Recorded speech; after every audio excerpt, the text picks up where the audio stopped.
গরিবগড়ের রাজপুত্র নাটকের 21তম পর্ব কবে প্রচারিত হবে? 21তম পর্ব কেন এখনো প্রচার হচ্ছে না? অলরাইট গাইস, এই সকল প্রশ্নের উত্তর নিয়ে হাজির হয়ে গেলাম আজকের ভিডিওতে।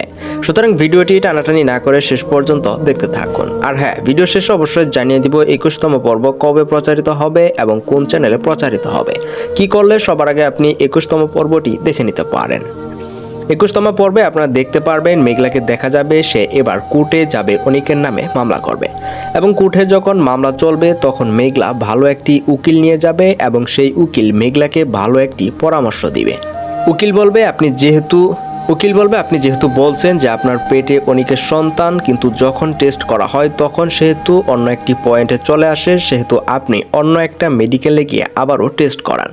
এই কথায় রাজি হয়ে যাবে মেঘলা, এবং মেঘলা সিদ্ধান্ত নেবে সে অন্য আরও একটি মেডিকেলে গিয়ে সে আবারও নতুন করে টেস্ট করবে। অন্যদিকে রাতুলকে দেখা যাবে সে কিন্তু মেঘলা এবং অনিকের পিছনেও আবারও ধরবে, কেননা অনিক এবং মেঘলার পিছু কিন্তু সেই রাতুল ছাড়বেই না। রাতুল ভিতরে ভিতরে অনেক ক্ষতি করবে তাদেরকে, অনিকের কোম্পানিতে অনেক বড় ক্ষতি করবে এবং নাম দিবে মেঘলার, যেটা অনিককে জেলখানায় দিয়েও করেছে রাতুল, যে মেঘলায় অর্থাৎ শর্মিলা গ্রুপ অ্যান্ড বিল্ডার্স অনিকের কোম্পানিতে ক্ষতি করেছে, যার কারণে মেঘলা ও অনিকের মধ্যে শত্রুতা আরও বাড়তে থাকে। তো ভিউয়ার্স, এবার জানিয়ে দিচ্ছি গরিবগড়ের রাজপুত্র নাটকের 21তম পর্বটি কবে কোথায় প্রচারিত হবে এবং কি করলে সবার আগে এই পর্বটি আপনি দেখে নিতে পারেন।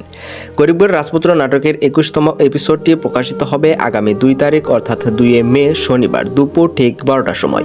শুধুমাত্র কারোহিম ইউটিউব চ্যানেলে কিন্তু আপনারা এই পর্বটি দেখতে পারবেন। তো ভিউয়ার্স, আজকের মতো এই পর্যন্তই ছিল আপডেট ভিডিও। পরবর্তী আপডেট ভিডিও দেখতে এবং জানতে আমাদের চ্যানেলটিকে সাবস্ক্রাইব করে পাশে থাকবেন। ধন্যবাদ।